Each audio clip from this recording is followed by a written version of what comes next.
Lights on the tree, lights in the sky.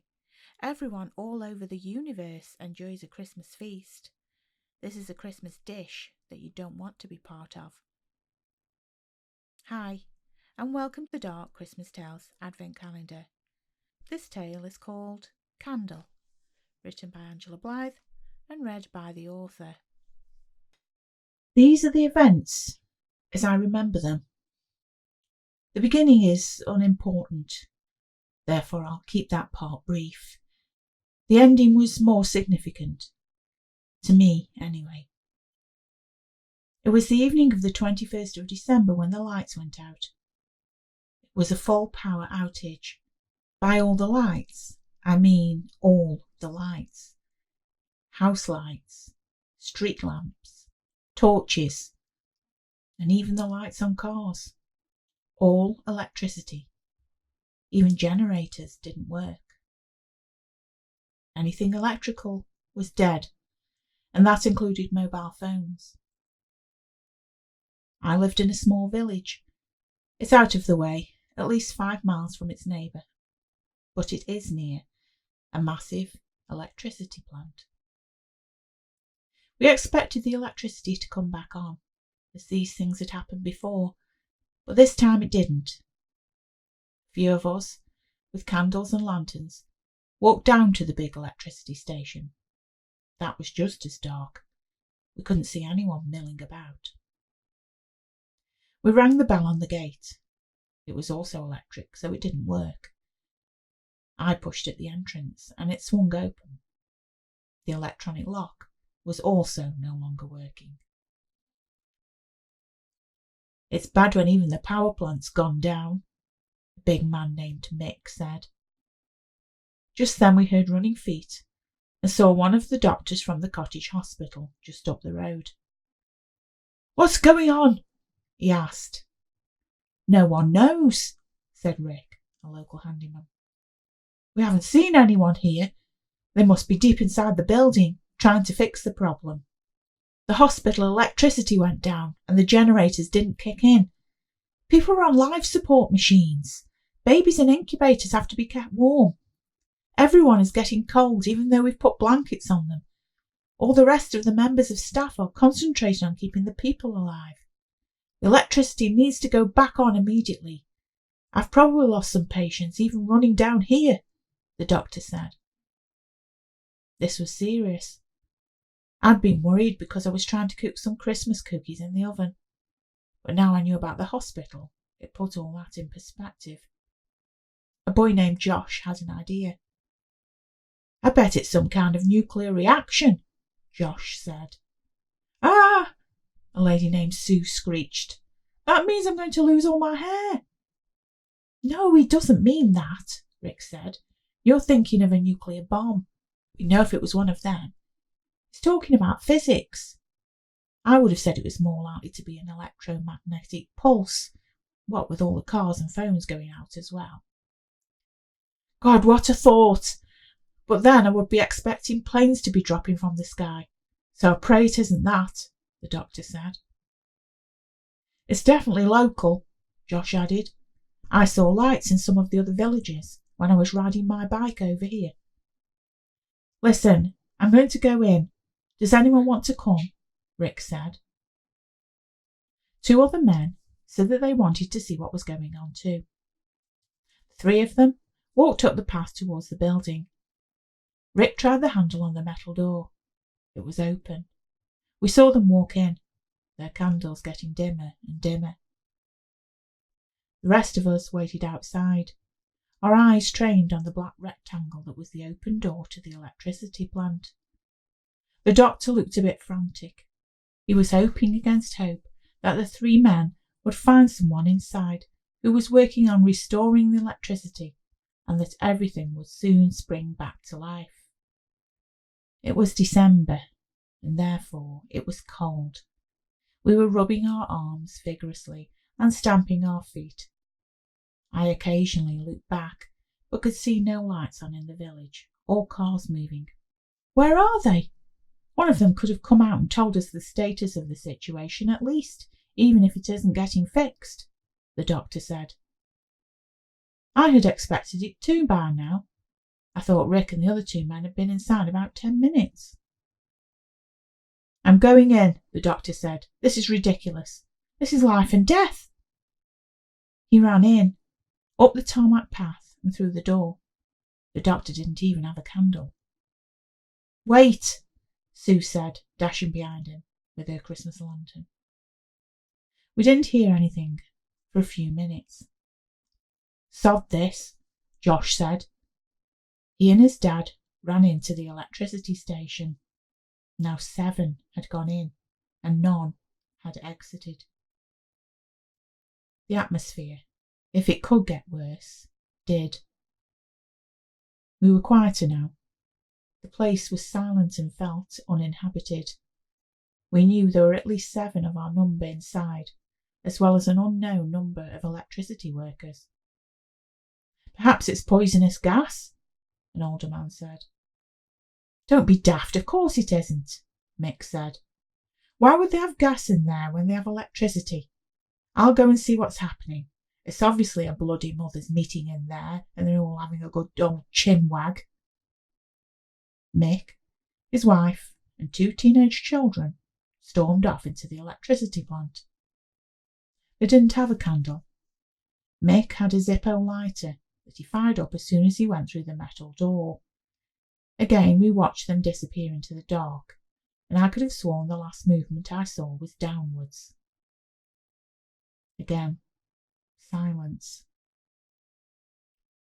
It looks like there are steps down there, I said. Has anyone ever been in?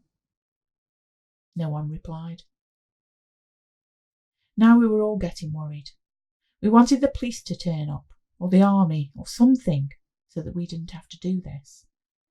People and kids were dying in the hospital, and now it seemed like everyone that went into this building disappeared. There had been several pretty big blokes go in there, the doctor included. I couldn't believe that they'd been overpowered by someone. But still, no one returned, and we could hear no voices or tools hitting metal. We all knew that it was weird.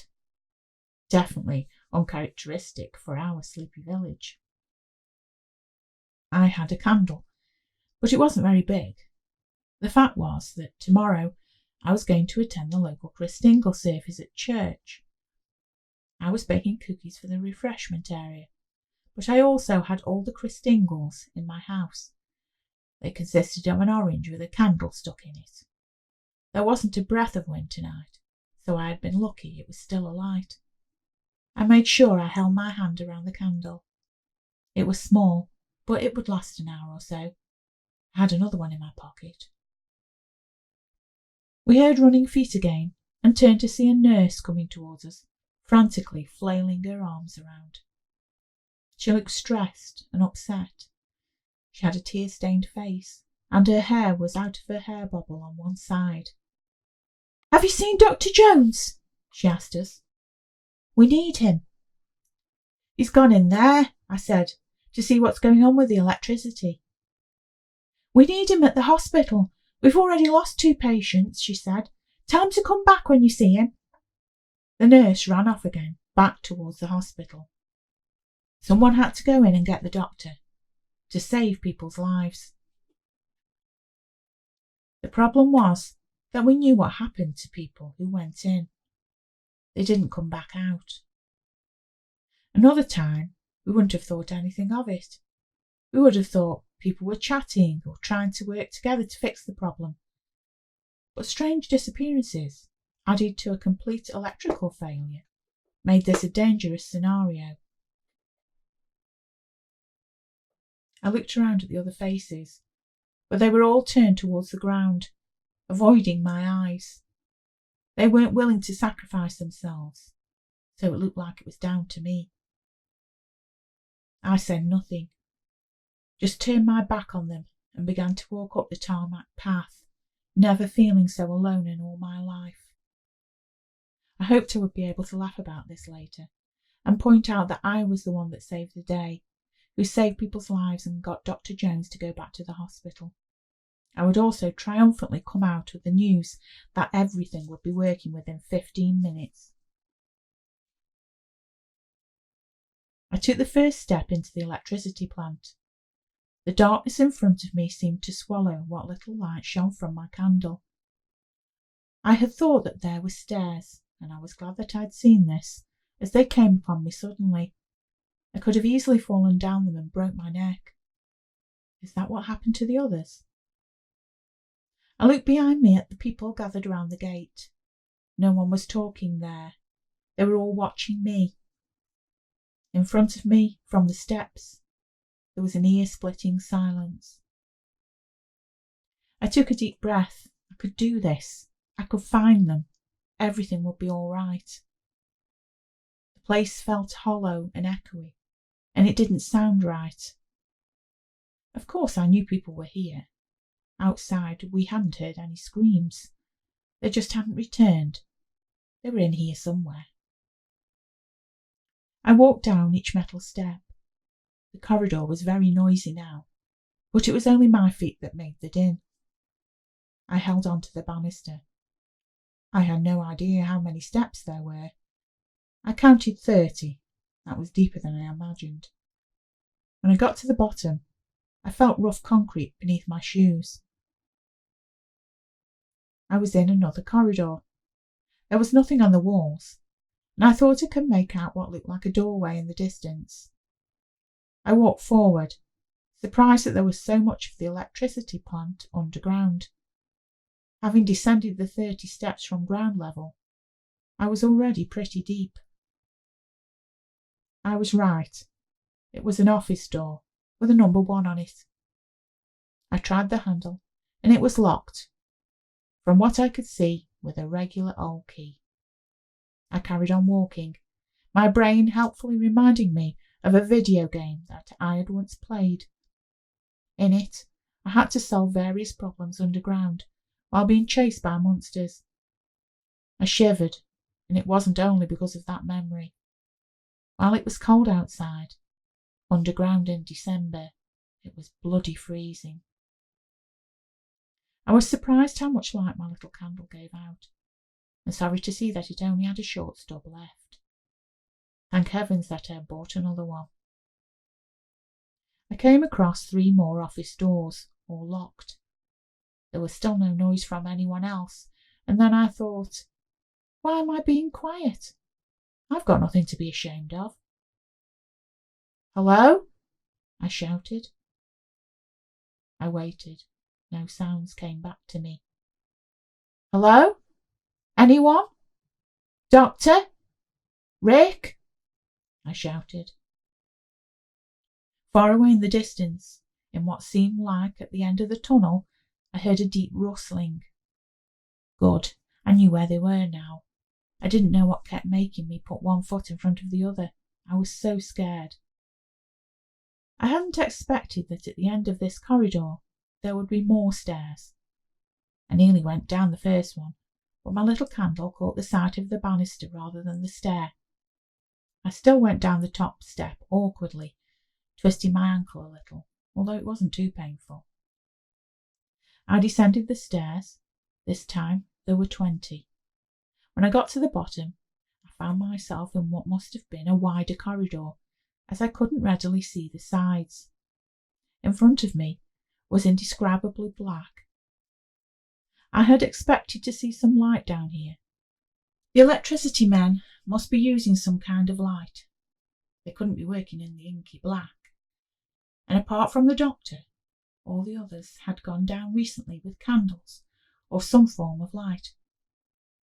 I walked a little further and shone my crystal towards the wall, but I couldn't see offices or any doorways down here. However, the corridor looked like it was still widening. My little candle flame began to get smaller, and I wondered if there wasn't enough oxygen down here for it to burn brighter.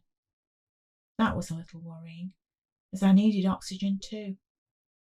On the plus side, at least it wasn't burning brighter, detecting the gas that had been suggested outside.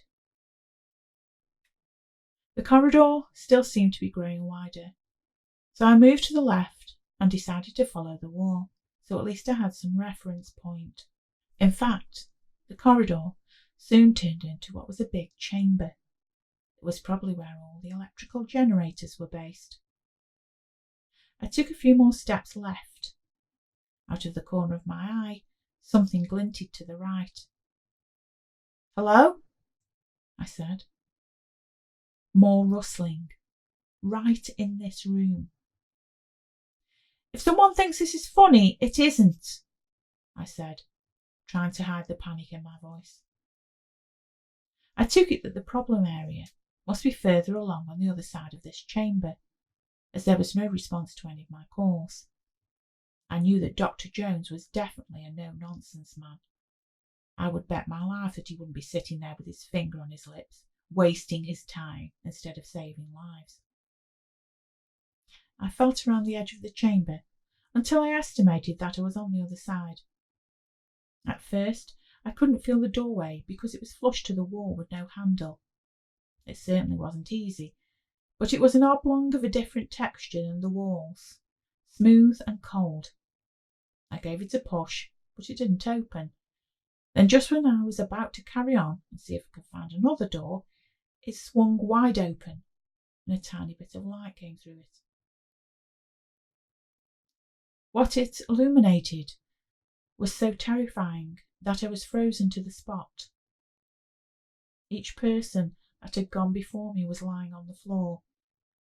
Some kind of monster was tearing them apart piece by piece. These pieces were being fed into a hole in the floor. Human beings were being dismembered. The door had opened because another of the things was dragging Mick through the doorway. They were all intent on somehow shoving everyone down the hole. It seemed like nothing else mattered. I managed to glance into the side room before the door closed shut. In there, next to the bodies, were the candles, some lit, some extinguished, as they lay on the floor. The creatures couldn't have noticed me, or I would have been fed into the hole by now. The creatures were totally disgusting. Shiny black in colour, with skin that reminded me of a shark. They had large, elongated heads, with a mouth filled with razor-sharp teeth. Their limbs were thin, but they must have been strong, as they seemed to be able to pull a man apart as easily as if he was a chicken. Luckily, their focus was still on their business and not me. I could see pieces of a man near some electricity company's overalls. There was no one left, and no one would be coming to save me. I heard the rustling sound again. It seemed to come from above me. The thought that I hadn't been noticed dissolved. Of course I had, and I probably had been trapped for a long time. By the diminishing light of my candle, I could see that higher up on the walls, more of these things were sitting on or clinging to pipes that probably had been used by the generators. They had obviously seen me, with my little candle, walking around the edge of the chamber. The creatures had let everyone do that. They had allowed us to walk to our doom. I could now see that this was no longer an electricity plant. On the floor, some lights began to pulse. Something was starting to happen, and the creatures quivered with delight. A vibration was starting from somewhere below the ground, but getting stronger. I could now feel it in my bones. The pulsating lights allowed me to see more of the dire situation I was in. The bits of people being pushed down the hole were feeding something that was now waking up. I couldn't tell if this had fallen from the stars into the electricity plant, or had it always been there and the plant had been built over it. Maybe those stories of strange lights and a prehistoric temple in this area were true after all. The 20 or so monsters clinging to pipes around the edge of the room looked like they were ready for me now. Maybe I was the final bit of fuel needed for full power. The vibrations were getting worse, and there was now a deafening sound like the world's biggest washing machine going on to its full spin cycle. I I thought that the others waiting for me outside would be getting a surprise soon. Maybe it was better that I didn't see what happened when this thing was back to full power. As the monsters came closer to me, I realised that in all this excitement I hadn't changed over to the other Chris Dingle, and with horror I watched the candle's light wink out.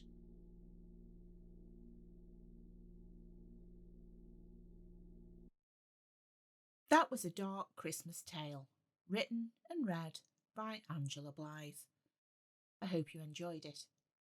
If you want to find out more about further stories in this series or my other work, please go to www.angelablythe.com.